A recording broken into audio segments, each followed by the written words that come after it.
اگر آپ بھی مسجد نبوی میں آتے ہو، مدینہ منورہ میں آتے ہو، تو اس مسجد کو نہ بھولیے گا اور یہاں پر آپ ضرور وزٹ کیجئے۔ آنے سے پہلے جب مدینہ منورہ جیسے جگہ کی زیارت آپ کو نصیب ہوتی ہے تو اس سے پہلے آپ کو تیاری کرنی بہت ضروری ہے کہ میں نے کہاں جانا ہے، میں نے کیا کرنا ہے، کون سا عمل کیسے کرنا ہے۔ مسجد نبوی کے بعد سب سے زیادہ وزٹ کی جانے والی مسجد مسجد قباء ہے۔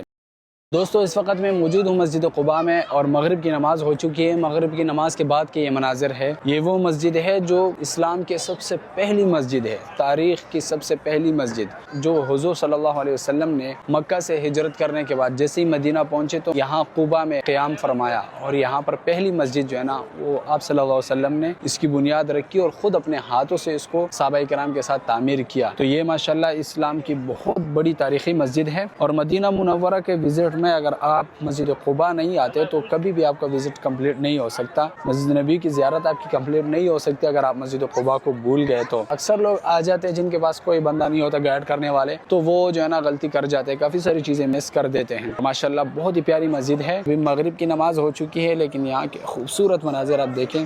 احمد مجتبی تم سا کوئی نہیں، خاتم الانبیاء تم سا کوئی نہیں، تم سا کوئی نہیں۔ آسمان یہ زمین یہ بحر و ماہ دل نشی، نسیم صبح عنبری، بہار حسن آفری، گلاب ہو کے یاسمی، کسی نے دیکھا ہے کہیں عرب کے چاند سا حسین؟ کوئی نہیں، کوئی نہیں۔ کاروان انبیاء یہ پاک نوری قافلہ، یہ انس و جن کے مقتدی مقربان کبریا، یہ لوگ ہیں عظیم تر وہ مثل مصطفیٰ مگر حبیب رب عالمین۔ احمد مجتبی تم سا کوئی نہیں، خاتم الانبیاء تم سا کوئی۔ شام کا ٹائم ہے لیکن اتنا ہر جگہ سے زبردست اور خوبصورت ماشاءاللہ رنگین نظر آ رہے ہیں۔ ان کی راہ میں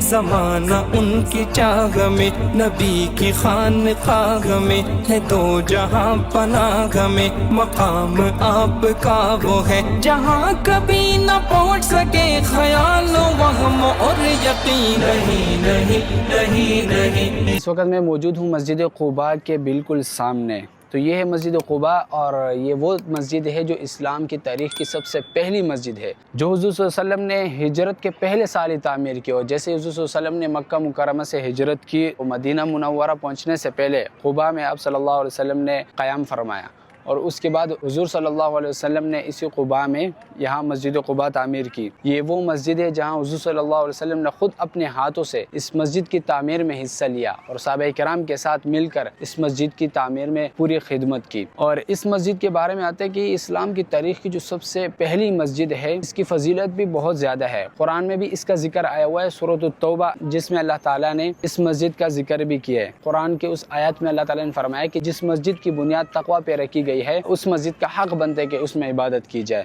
تو اس کی فضیلت اتنا زیادہ ہے کہ ہر ہفتے میں حضور صلی اللہ علیہ وسلم خاص کر ہفتے والے دن یہاں مسجد قباء میں آتے تھے، اور یہاں پر حضور صلی اللہ علیہ وسلم نوافل وغیرہ ادا کرتے تھے، نماز پڑھتے تھے۔ اس کی اتنی فضیلت ہے کہ اگر یہاں پر حدیثوں سے ثابت ہوتا ہے کہ اگر یہاں پر کوئی بندہ 2 رکعت نفل پڑھتا ہے تو اس کو عمرے کا اجر ملتا ہے، عمرے کا ثواب اس کو ملتا ہے۔ تو بہت زیادہ فضیلت والی جگہ ہے یہ۔ مدینہ منورہ کی زیارت کرنے کے بعد اگر مسجد قباء اگر کوئی نہ آئے تو اس کی زیارت کمپلیٹ نہیں ہے۔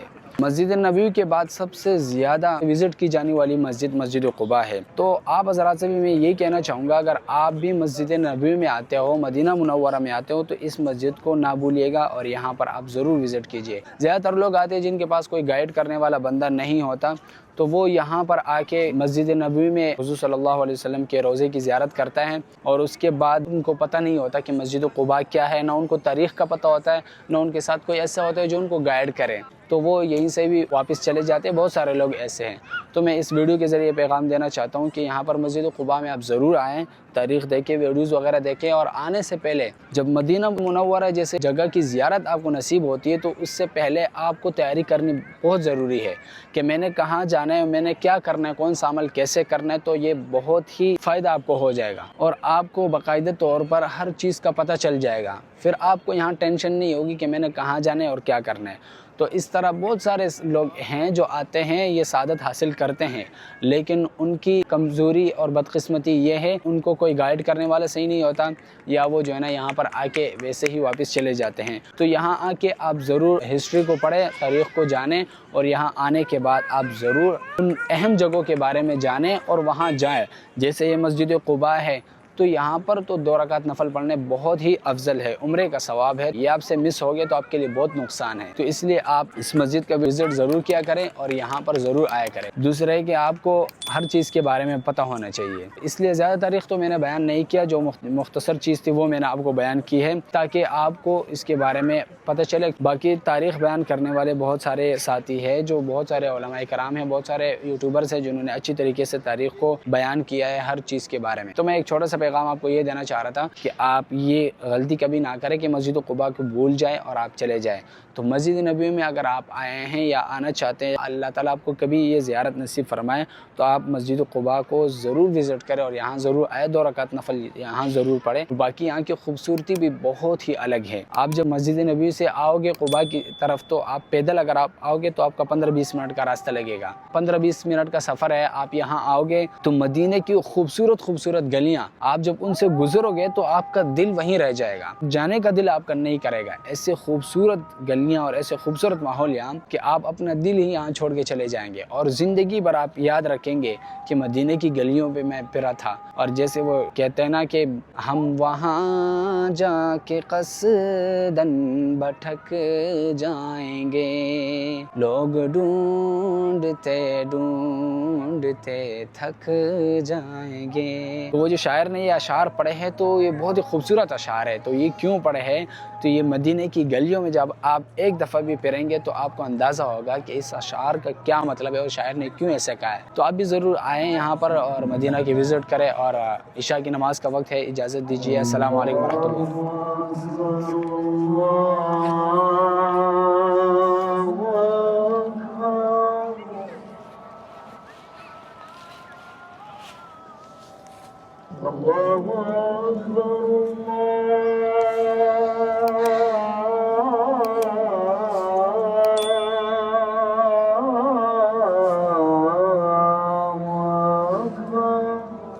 أشهد أن لا إله إلا الله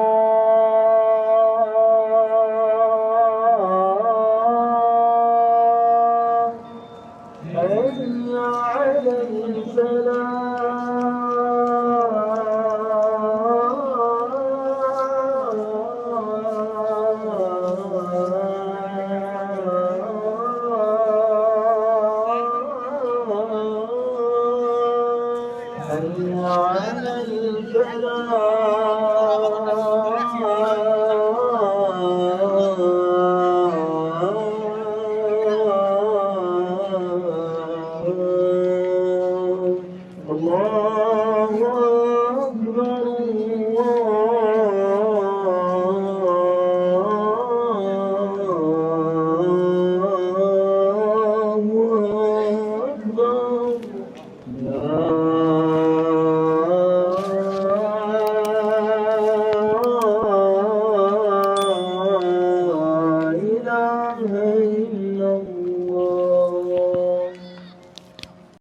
سر بسر نشان عظمت بشر، وہ بے کسوں کے چار اگر، وہ خلق میں بزرگ تر، غضب میں ہوگا جب خدا تو ایک حضور کے سوا کوئی شفیع مصنبی احمد مجتبی تم سے کوئی نہیں، خاتم الانبیاء تم سے کوئی نہیں، شریر ایک عدو جا بنا نبی کا میغما، تو کھا کے سب کی روٹیاں نجس بنا گیا مکہ، حضور نے وہ گندگی خود اپنے ہاتھوں صاف کی، جبیں پہ ایک شکن کہیں نہیں نہیں نہیں نہیں، نبی کا ہر قدم دلیل جادہ ارم، نفس نفس کرم کرم خدائے پاک کی قسم، وہ موج نور گفتگو کرے جو ٹاک دل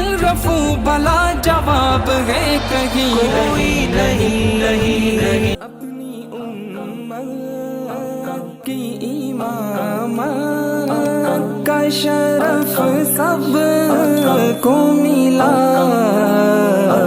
میرے آقا نے تو نبیوں کی امامت کی ہے، میرے آقا نے تو نبیوں کی امامت کی